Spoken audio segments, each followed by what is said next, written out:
فاضل بریلوی رضی اللہ تعالیٰ عنہ نے اس روایت کو نقل فرمایا اور فرماتے ہیں سلمہ بن اکوا سے پوچھا گیا تمہیں خوف نہیں تھا، ڈر نہیں تھا؟ 400 لوگوں کو اکیلے دوڑاتے چلے گئے، مدینے سے باہر بھی چلے گئے. تو جانتے ہیں کون سی طاقت تھی ان کے پاس، سلمہ بن اکوا کے پاس، جو ان کو خوف سے آزاد کر رکھی تھی. فرماتے ہیں ایک بار رسول اللہ صلی اللہ علیہ وسلم صحابہ سے بیعت لے رہے تھے، ہاتھ میں ہاتھ لے کر بیعت کر رہے تھے. تو سب حضور کے پاس ہاتھ دے رہے تھے، بیعت کر رہے تھے. حضور نے مجھ سے کہا سلمہ بن اکوا آ جاؤ، تم بیعت کر لو میرے ہاتھ پر. میں نے عرض کیا یا رسول اللہ پہلے ہی میں بیعت کر چکا ہوں. ایک بار وہ بیعت کر چکے تھے. حضور نے فرمایا دوبارہ کر لو، اس میں کیا حرج ہے؟ حضرت سلمہ بن اکوا کہتے ہیں میں نے دوبارہ حضور کے ہاتھ میں ہاتھ دیا، حضور نے بیعت کیا. تھوڑی دیر گزری تھی کہ صحابہ بیعت کر رہے تھے. حضور نے پھر پکارا سلمہ بن اکوا بیعت کیوں نہیں کر لیتے؟ کہا یا رسول اللہ میں نے 2 بار بیعت کی ہے. حضور نے فرمایا تیسری بار کر لو، کیا حرج ہے؟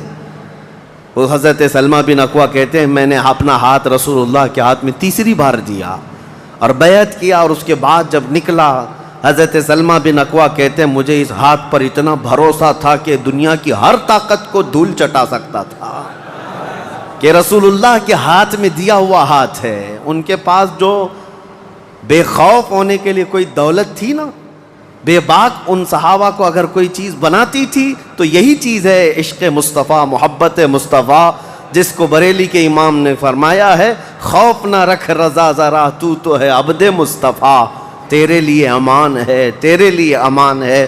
کسی شاعر نے کہا تھا کہ دیوان گانے عشق محمد کو دیکھ کر گھبرا گئی ہے گردش دوراں کبھی کبھی. حضور کے عاشقوں کو دیکھ کر کے دنیا کی طاقتیں بھی گھبرا جاتی تھیں کہ ان کے پاس ہے کون سی طاقت. تو یہ جو چھوٹی سی جنگ واقع ہوئی اس کو ذات القرد کہتے ہیں. اس کے 3 دن کے بعد ہی خیبر کی جنگ شروع ہو گئی تھی. اب خیبر پر ہم آتے ہیں. خیبر کیا ہے؟ تقریباً مدینہ طیبہ سے 320 کلومیٹر دور یا 300 کلومیٹر کے قریب ایک بستی ہے جس کو خیبر کہتے ہیں. خیبر یہودیوں کا گڑھ ہے، یہودیوں کا مرکز. اور اس وقت سے لے کر کے حضور صلی اللہ تعالیٰ علیہ وسلم کی مدینہ طیبہ آمد سے بھی کافی پہلے سے خیبر میں یہودیوں نے ایسا اپنا وہ جمایا ہوا تھا کہ پورے عرب کے سب سے بڑے مالدار یہودی خیبر میں رہتے تھے اور جنگی طاقت بھی سب سے زیادہ ان کے پاس تھی. اور غرور اور گھمنڈ اتنا تھا، پیسوں پر بھی اور جنگ پر بھی، طاقت پر بھی، کہ وہ کسی کو بھی ڈرا دیتے تھے. اور جب سے نبی پاک صلی اللہ علیہ وسلم مدینہ طیبہ آئے ان کی دشمنی اتنی بڑھ گئی تھی کہ آپ کو معلوم ہونا چاہیے کہ جو جنگ خندق ہوئی تھی اس کا واقعہ بھی میں نے تفصیل سے بتا دیا. مدینہ طیبہ جنگ خندق جس وجہ سے ہوئی اس کا سبب یہودی تھے.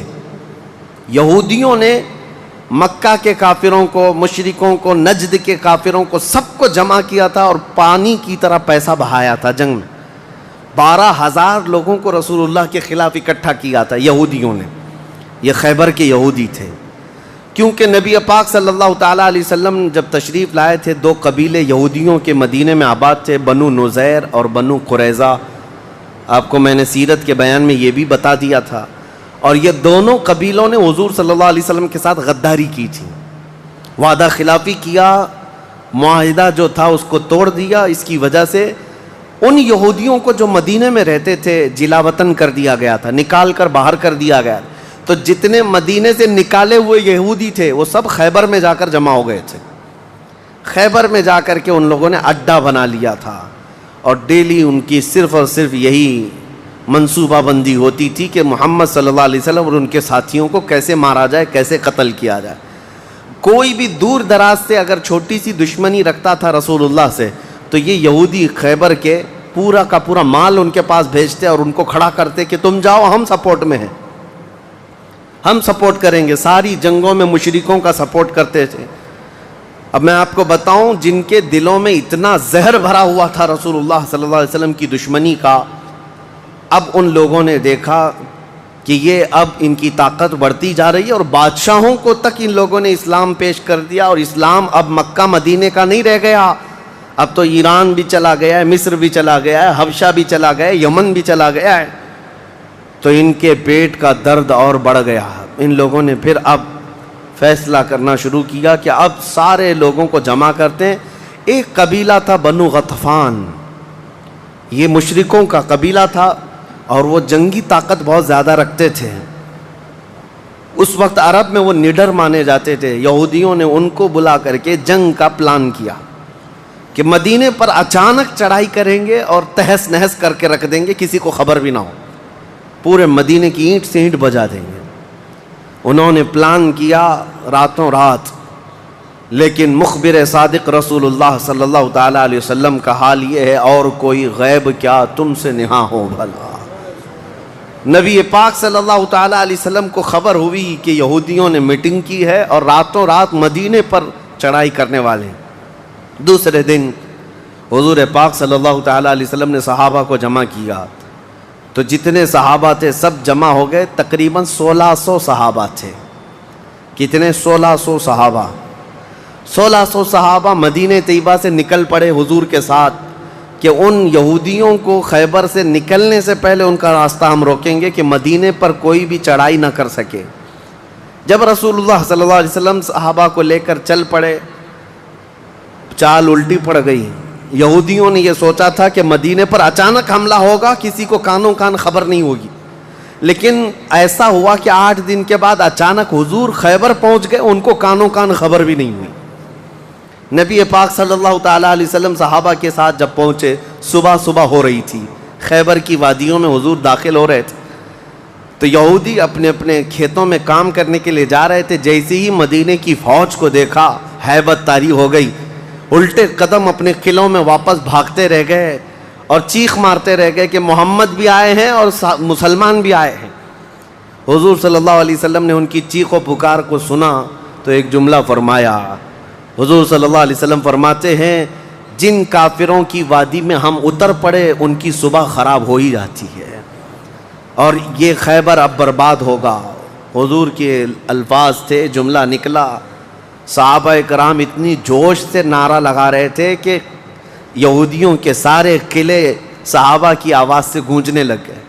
خیبر میں 8 قلعے تھے، 8 مشہور قلعے۔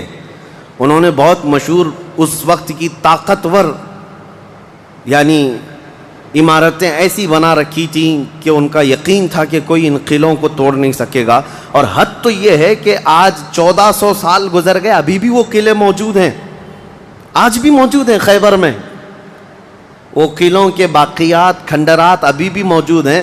اب آپ اندازہ کریں کہ 14 صدیاں گزرنے کے بعد اب بھی وہ قلعے ہیں، تو اس وقت کتنے محفوظ رہے ہوں گے، کتنے مضبوط رہے ہوں گے۔ ان کو بڑا غرور تھا۔ 8 مشہور قلعے تھے، قلعہ نائم، قلعہ نطات، قلعہ قموس، ان کے نام تھے الگ الگ، ہر قلعہ الگ الگ کاموں کے لیے استعمال ہوتا تھا۔ اب نبی پاک صلی اللہ تعالیٰ علیہ وسلم خیبر جب پہنچے، 1600 صحابہ ہیں۔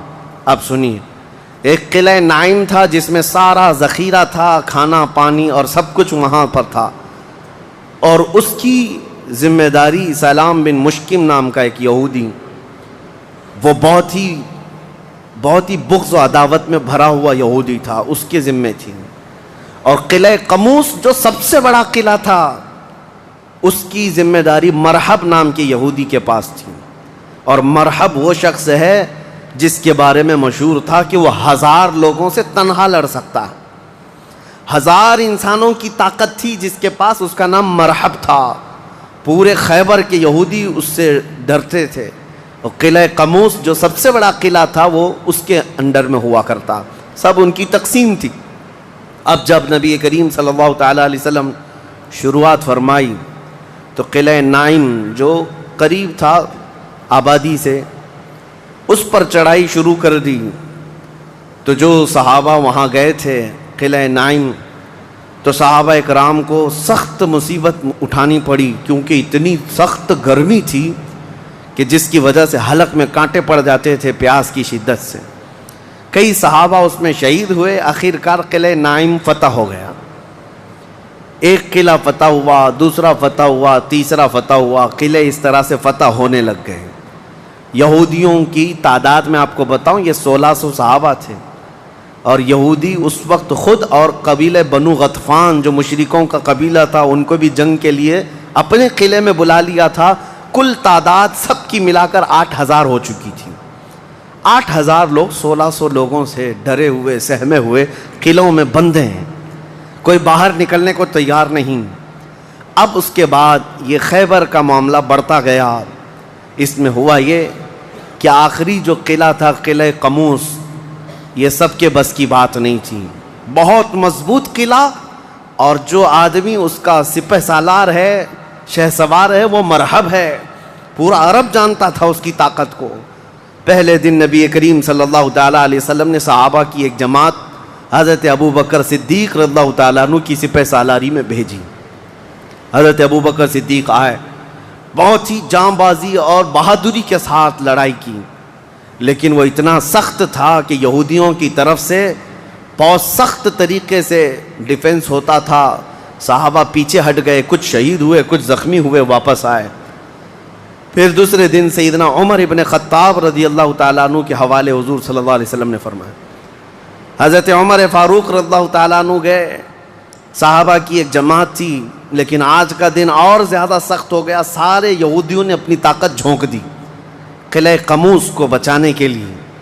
حضرت عمر فاروق رضی اللہ تعالیٰ عنہ صحابہ کی جماعت کو لے کر شام میں واپس آ گئے. اب یہ محاصرہ بڑھ گیا. 20 دن چلا کنٹینیو محاصرہ ان قلعوں کا, لیکن فتح ہونے کا نام نہیں تھا. جلال پیغمبری کو دیکھیں ہیں, صحابہ 20 دن سے تپتی ہوئی گرمی میں مدینے سے 300 کلومیٹر باہر ہیں. عرض کیا یا رسول اللہ صلی اللہ علیہ وسلم, ہماری منزل ابھی کہاں ہے, کب تک ہے؟ رات کا وقت تھا, نبی کریم صلی اللہ تعالیٰ علیہ وسلم جلال میں تھے. ارشاد فرمایا لَأُعْتِيَنَّ غَدًا رَایَةً رَجُلًا يُحِبُّهُ اللَّهُ وَرَسُولُهُ. حضور اکرم صلی اللہ تعالیٰ علیہ وسلم فرماتے ہیں, کل کے دن میں اپنا جھنڈا ایک ایسے آدمی کو دوں گا جس سے اللہ اور اس کے رسول محبت کرتے ہیں, اور اللہ اور اس کے رسول جس سے محبت کرتے ہیں وہ خود بھی اللہ اور اس کے رسول سے محبت کرتا ہے. اور پھر میرے آقا نے فرمایا خیبر کی فتح اسی کے ہاتھ میں رکھی ہوئی. صحابہ کہتے ہیں پوری رات بے چینی اور کروٹ لیتے ہوئے ہم نے گزاری. نبی پاک نے بشارت دی ہے تو اب تو ہونا ہی ہے.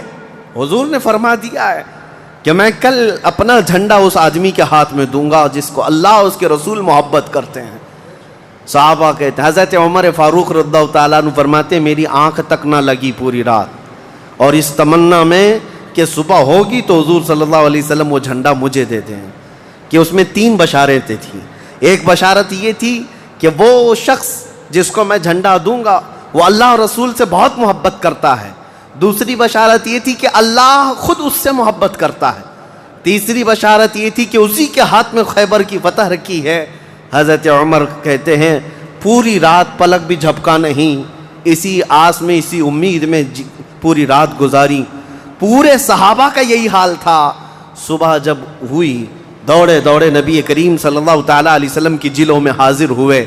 اللہ کے حبیب صلی اللہ علیہ وسلم کے ہاتھ میں پرچم تھا, جھنڈا تھا, اب جنگ کے لیے روانہ کرنا تھا. نبی کریم صلی اللہ علیہ وسلم کے سامنے صحابہ کی فوج ہے.